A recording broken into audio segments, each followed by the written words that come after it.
Oh, I'm glad there's space under a desk for a power nap after school. Man, that felt good anyway. Oh, hey. Oh, sorry about that. Just came up after my power nap. That's what those spaces under the desk are for.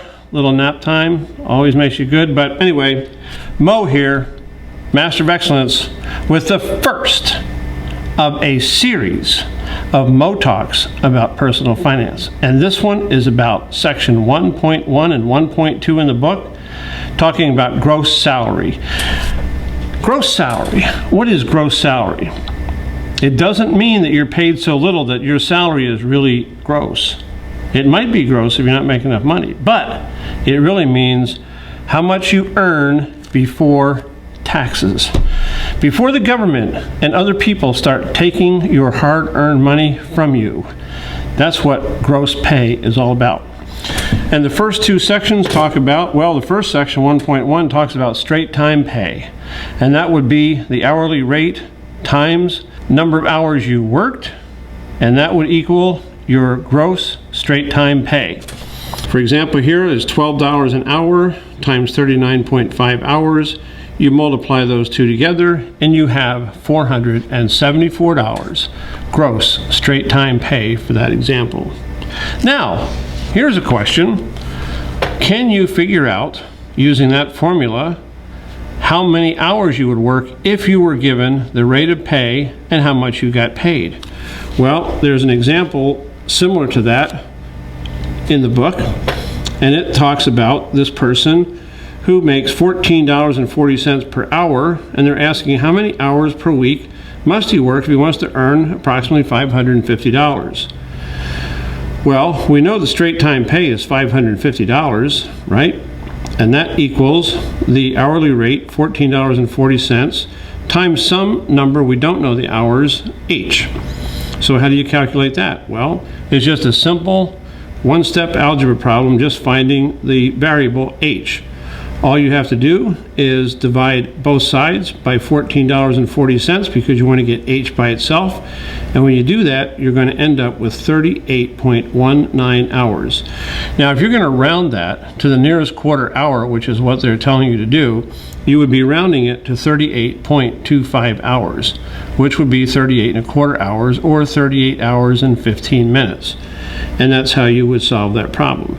The same thing could be done if we know the straight time pay and the number of hours worked, and we're trying to find the hourly rate. All we have to do is divide the straight time pay by the number of hours worked, and you would come up with the hourly rate. So it's just a simple algebra problem to figure that out. Section 1.2 talks about overtime pay. Now, overtime pay is based on working more than 40 hours per week. That is the normal work week in America, 40 hours, or has been anyway.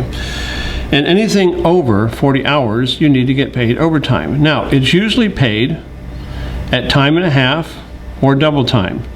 Time and a half means that you take your hourly wage times 1.5 times, and that's what you would get paid for the number of hours you worked overtime.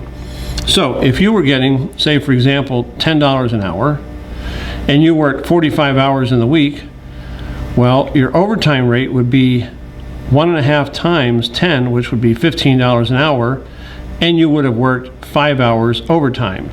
So what you need to do is multiply your 40 times your $10 an hour, and that would be your straight time 40-hour work week, and then take $15 an hour times your 5 hours overtime, and then add those two together to come up with your total straight time pay. That would be your 40-hour regular work week plus your 5 hours of overtime at $15 an hour. Now, it just so happens that you can also, or employers have the option of paying you more than 1.5 times. You could get paid double time. Hey, that would be cool. You know, if I was getting twice and I was getting $10 an hour, I'd be getting $20 an hour. That would be really awesome. So then, anytime that I'd be working on double time, $20 an hour, man, I'd be making some money. All right. So if you can find an employer that does that, you're doing good. Okay? So the way you figure that out, obviously, is you take your regular straight time pay, you take your overtime pay, add the two together, and you have your total gross straight time pay. Regular straight time pay plus overtime. And it's as simple as that. And using a little bit of algebra, you can do the same thing we did in section 1.1. If you need to figure out the number of hours of overtime that you worked, if you know the amount of money that you got in overtime, you can solve that just by solving from one variable like we did before. An example of that would be what they give in the book, where this person is working at $12.50 an hour for the regular 40-hour work week. Her overtime pay is 1.5 times her regular hourly rate. This past week she earned $612.50 in total pay. How many hours of overtime did she work? We know she gets paid $612.50 total. Of that, 40 hours of that at $12.50 equals $500. Now, if you subtract $612.50 minus 500, you'll get the difference of $112.50. That's what she earned in overtime. Now, her overtime rate was 1.5 times $12.50, which is $18.75. So now we know that $112.50 is equal to $18.75 times the number of hours she worked. Divide both sides by $18.75 to get the variable by itself, and you end up with 6 hours of overtime.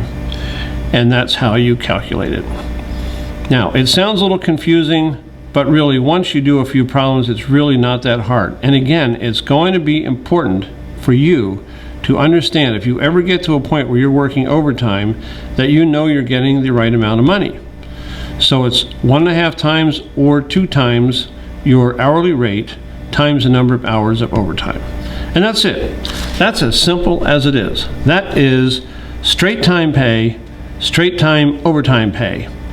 And so now, the next thing we're going to get to, this is going to be really, really, really exciting, is time cards. And you think, hey, no one uses time cards anymore. What are we here? You know, are we in the Flintstone age? Oh, do I have some news for you? A lot of people, a lot of companies still use time cards, and you better be able to know how to figure it out. And that's what we're going to do on the next MOE Talk. See you then.